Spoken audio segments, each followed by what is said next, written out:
गाथाएं हैं, ये सभी बड़ी गेय हैं। क्यों गेय हैं? क्योंकि यहाँ स्वरों की अधिकता होती है। स्वरों की अधिकता होने के कारण जितनी भी प्राकृत गाथाएं बड़ी गेय हैं। और ये जो मैंने अभी आपको विक्रमोर्वशीयम ग्रंथ का कहा, वहाँ पर बड़ी जो विक्रमोर्वशीयम ग्रंथ में आक्षिप्तिका, जंबलिका, खंडधारा, चरचरी, बहुत सारे ऐसे गीत आपको देखने को मिल जाएंगे। तो ये सीधा आपका प्राकृत का, संगीत का ये संबंध आपको यहाँ देखने को मिलता है।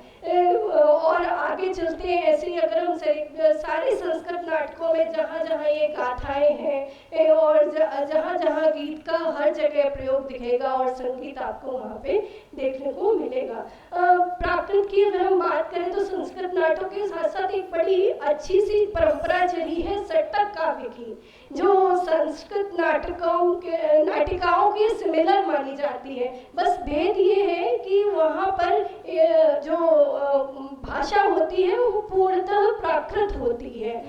तो जो प्राकृत की सट्टक है, सट्टक का अर्थ ही होता है नृत्य प्रधान होना, वहाँ नृत्य की प्रधानता होती है। ठीक है, तो जब नृत्य की प्रधानता, इसका मतलब वहाँ तो संगीत है ही है ना।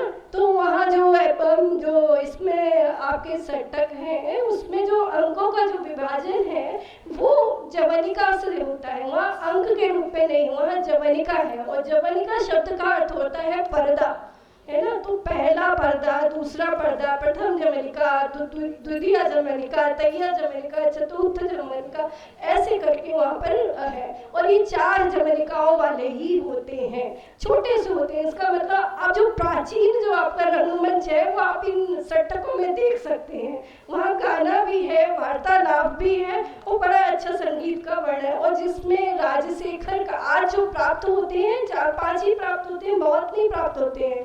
वो उनमें राजशेखर का जो कर्पूर मंजरी, वो बहुत ही फेमस जो सट्टक है, वो बहुत ही फेमस सट्टक है। उसका एक उदाहरण मैं आपके सामने रखती हूँ। चोलंत तंत्रैणम गदे तुसारे, इसी से चंदन रसम में मणो कुड़ंती, एड़म सुबंति घर मज्ज मसालियासु, पांत पुंजिय पड़म मिहुणम पेख।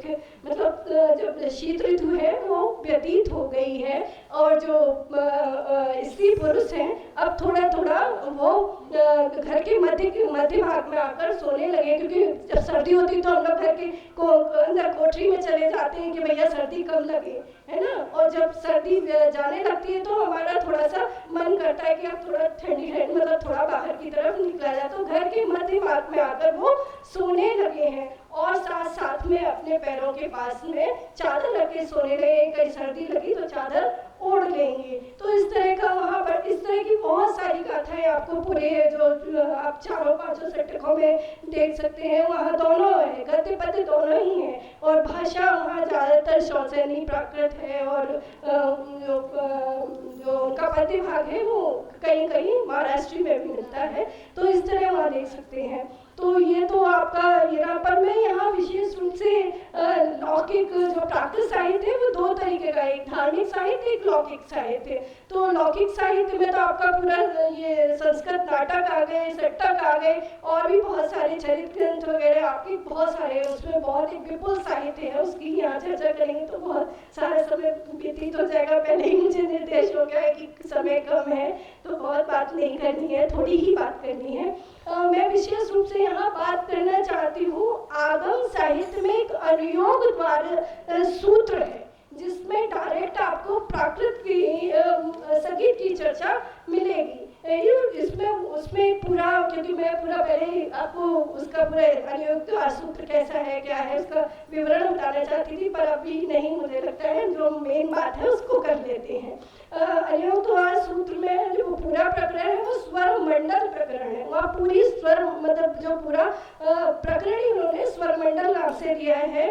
सबसे पहले वहाँ पर स्वर मंडल प्रकरण में 7 स्वरों की चर्चा की है, जिसमें ऋषभ, षडज, ऋषभ, गांधार, मध्यम, पंचम, धैवत और निषाद है। ये उन्होंने सज्जे, ऋषभे, गांधारे, मध्यमे, पंचमे ये सब उन्होंने वर्णन किया है। आगे उन्होंने इसमें इन स्वरों के उच्चारण स्थान बताए हैं। जैसे इन प्राकृत भी मैंने यहाँ दिया हुआ है, पर मैं अभी समय की तो हिंदी में सभी समझ भी नहीं पाएंगे, तो इसलिए मैं हिंदी में बात कर लेती हूँ उसकी। इन 7 स्वरों के 7 उच्चारण स्थान कहे हैं। जैसे जिह्वा के अग्रभाग से षड्ज स्वर का उच्चारण होता है।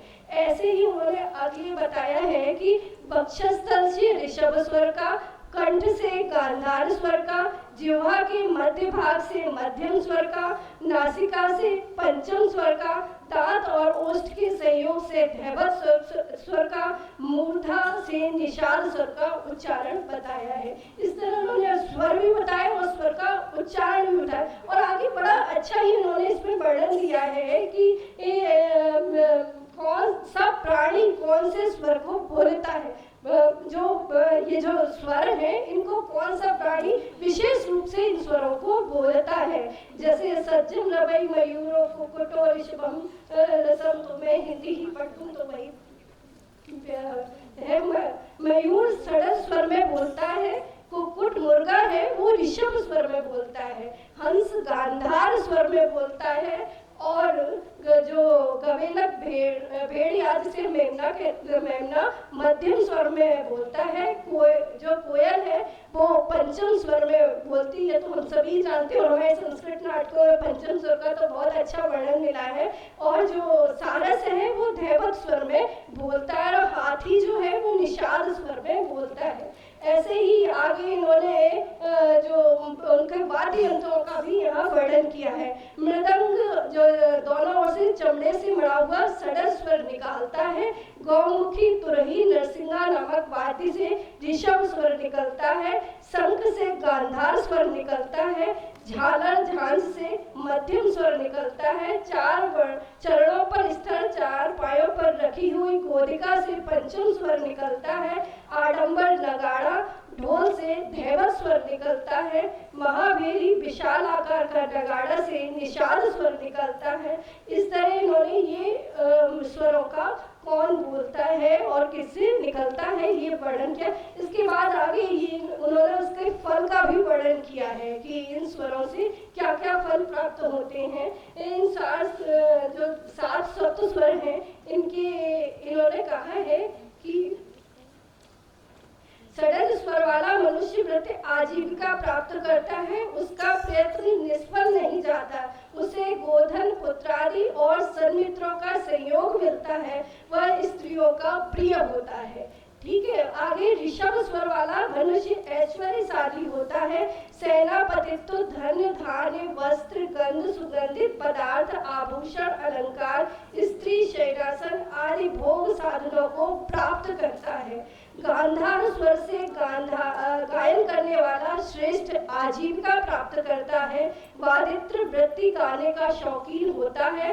कलाविदों में श्रेष्ठ शिरोमणि माना जाता है। कवि अथवा कर्तव्यशील होता है। प्राज्ञ, बुद्धिमान, चतुर तथा अनेक शास्त्रों में पारंगत होता है।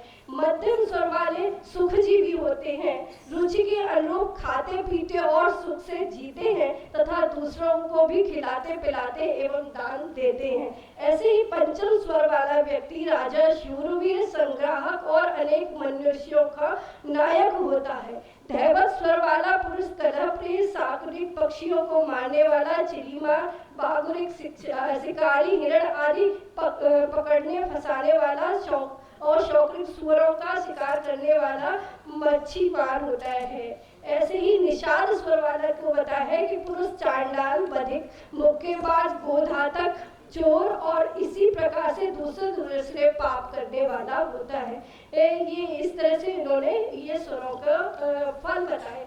आगे भी इन्होंने इसका बताया कि स्वरों के ग्राम बताए इन्होंने कि ये हमारे 7 स्वर है, उनके 3 ग्राम 21 मूर्छना का उल्लेख हुआ है। 3 जो ग्राम है उसमें षड्ज ग्राम, मध्यम ग्राम, गांधार ग्राम ये बताए हैं। आगे षड्ज ग्राम की 7 मूर्छनाएं कही गई हैं। मंगी, गौरविया, हरित, रंजनी, सारकांता, सारसी और शुद्ध षडजा।